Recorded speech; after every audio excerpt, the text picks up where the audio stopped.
السلام عليكم. لا تنسوا الاعجاب بالفيديو والاشتراك في القناة تشجيعا لنا لنستمر بنشر المزيد إن شاء الله. بسم الله الرحمن الرحيم. الحمد لله رب العالمين، والصلاة والسلام على سيد الأنبياء والمرسلين وعلى آله وأصحابه أجمعين، أما بعد. أيها الإخوة والأخوات، السلام عليكم ورحمة الله وبركاته.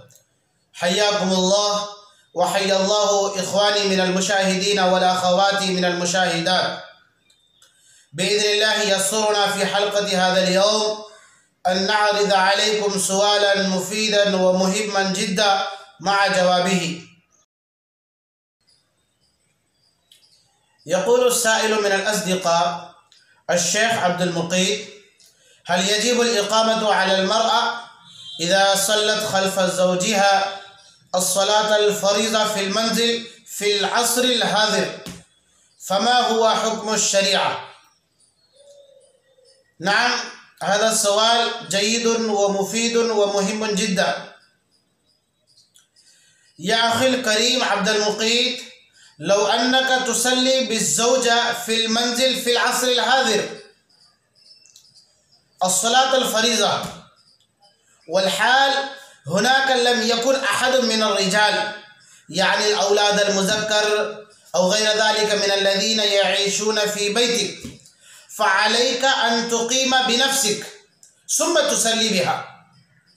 ويكره ذلك، يعني أن الأذان والإقامة بالنسبة إلى النساء هذا من الكراهة عند الأحناف، لأن المرأة ليس عليها الأذان والإقامة، والسنة أن تصلي المرأة فروضها التي كتب الله عليها بدون أذان وإقامة.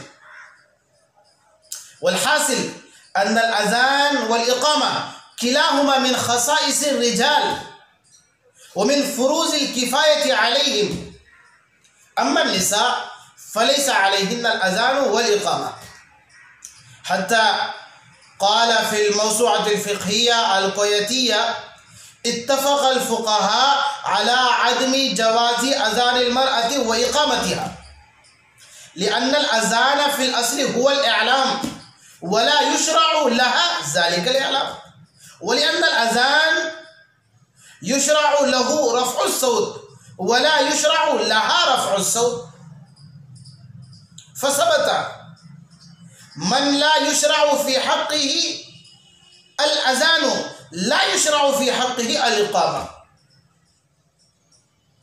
أما إذا كانت منفردة أو في جماعة النساء ففيه اتجاهات مختلفة. الأول الاستحباب، هو عند الحنابلة لا، بل هو عند الشافعية والمالكية، وهي رواية عند الحنابلة. الثاني الإباحة، وهي رواية عن أحمد رحمه الله تعالى. الثالث الكراهة، وهو قول الحنفية. السلام عليكم. لا تنسوا الاعجاب بالفيديو والاشتراك في القناة تشجيعا لنا لنستمر بنشر المزيد إن شاء الله.